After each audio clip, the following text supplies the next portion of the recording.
Hello friends, welcome to my channel Payal coaching classes. तर तुमचं खूप खूप स्वागत आहे माझ्या चॅनलमध्ये. तर आज होता हिंदीचा पेपर. तर हिंदीचे क्वेश्चन्स खूप सिंपल गेले असतील.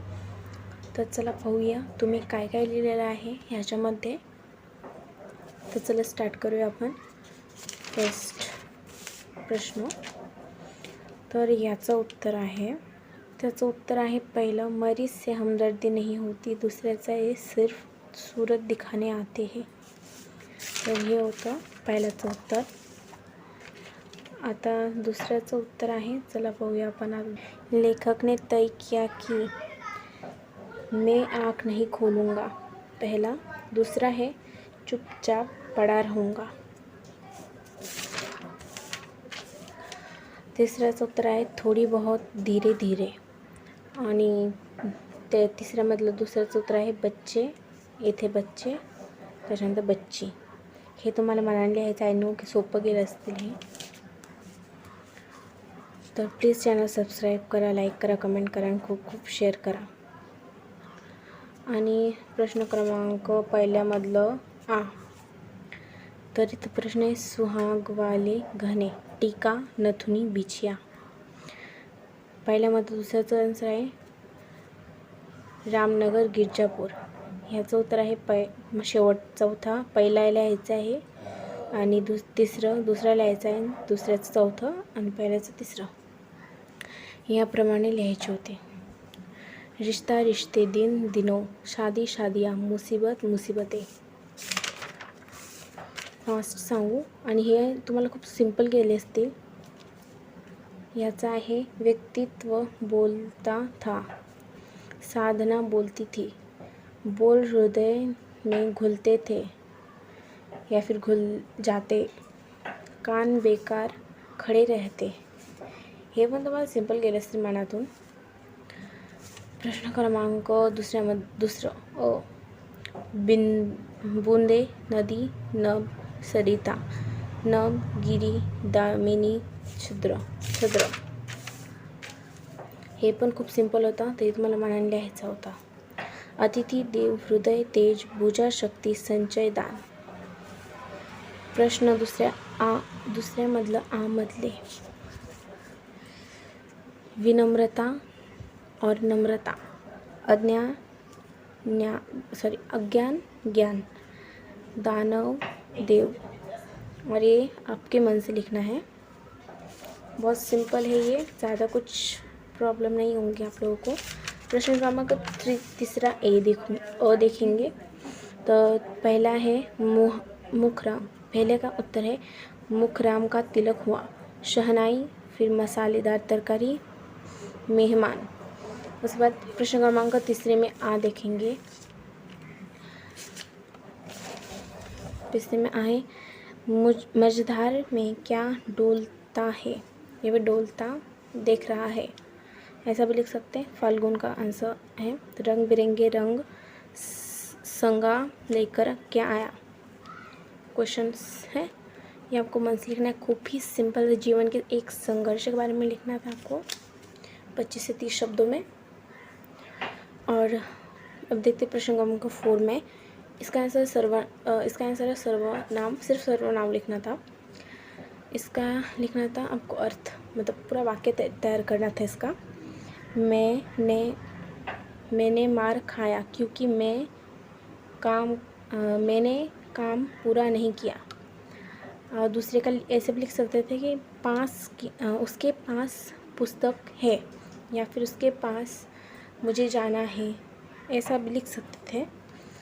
परार्थ, परा प्लस अर्थ स्वर संधि था. सदाचार, सदा प्लस 4 व्यंजन संधि था. प्रश्न क्रमांक चौथे में चौथा, सहायक क्रिया. पहले का देखेंगे, ये पहले का है और ये दूसरे का. तो पहले का है दी, देना, चुका, चुकना. पांचवा प्रश्न देखेंगे. ये बहुत ही सिंपल है, आई नो कि आपने ये ज़रूर लिखा होगा. देखना, दिखाना, दिखवाना, भूलना, बुलाना, बुलवाना. और मुहावरा लिखना था, मुहावरे के अर्थ लिखने थे आपको। तो पहले का था दाद देना, तारीफ़ करना, मुँह लाल होना, गुस्सा होना। तो गुस्सा होने का अर्थ लिखा है सिर्फ मैंने, सर ने डांटा तो मेरा मुँह लाल हो गया। और दाद देना, परीक्षा में पास हुआ इसीलिए पिताजी ने मेरी दाद दी, ऐसा भी लिख सकते हो।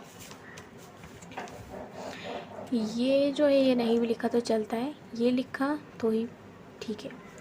7वां प्रश्न देखते हैं हम लोग। 7वें में का हम दूसरा सॉल्व किया है सिर्फ इसमें। तो आपको कारक की जगह लिखना था रूपा, और कारक भेद की जगह लिखना था कर्ण कारक। आई थिंक ऐसे ही लिखा होगा आपने। और 8वें प्रश्न में आपको सिर्फ इतना ही देना था वहाँ पे, बाकी ये नहीं, ये बाजू के ये जो है ना 2, ये नहीं भी लिखा तो चलते हैं। तो क्वेश्चन नंबर 9 देखेंगे अभी, चौथे में का जा रही थी, जाएगी की जगह जा रही थी लिखना है, और बाकी के वाक्य वैसे के वैसे लिखने हैं। ये पूरा वाक्य लिख के जो पढ़ा है ना वहाँ पे पढ़ेगा होना लिखना था आपको। और इसने मुझे बहुत प्रभावित किया, उसकी किया कि यहाँ पर ये लिखना है। और क्वेश्चन नंबर 10 में आपको इस वाक्य का भेद पहचाना था, मिश्र वाक्य, सॉरी भेद है, मिश्र वाक्य। और आपको इसमें का इसका आंसर है लिखने से पहले तो मैंने पढ़ना शुरू नहीं किया था। और इसका आंसर लोग पहाड़ों पर घूमने का शौक़ रखते हैं। और इसका 11th का आंसर है पिताजी ने आंदोलन में भाग लेने से रोका, यह पसीना किस लिए बहा है।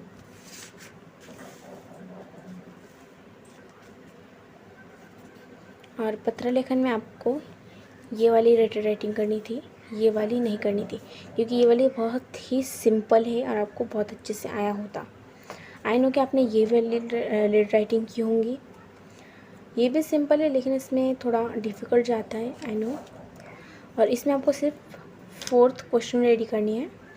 तो आप ऐसा भी रेडी कर सकते हो कि CV वेंकट रमन, इनको वैज्ञानिक से कौन सा पुरस्कार दिया, इन्होंने सॉरी आप ऐसा भी लिख सकते, CV वेंकट राव को कौन से साल में नोबेल पुरस्कार दिया गया था। या फिर आप ऐसा भी लिख सकते हो कि CV वेंकट राव जी का जन्म कहाँ हुआ था और कितने साल में हुआ था, कब हुआ था, कैसे हुआ था, ऐसे भी लिख सकते हो। और आपको ऐसा भी लिख सकते हो कि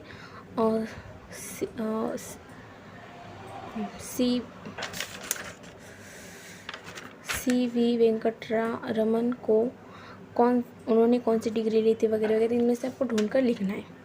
आप लोगों ने वृत्तांत लेखन किया होगा आई थिंक, बट वृत्तांत लेखन नहीं करना चाहिए था, कहानी लेखन में कैसे कुछ भी मन से जोड़ ताड़ के लिख सकते हैं आप सब, तो इसमें सिंपल जाएगा।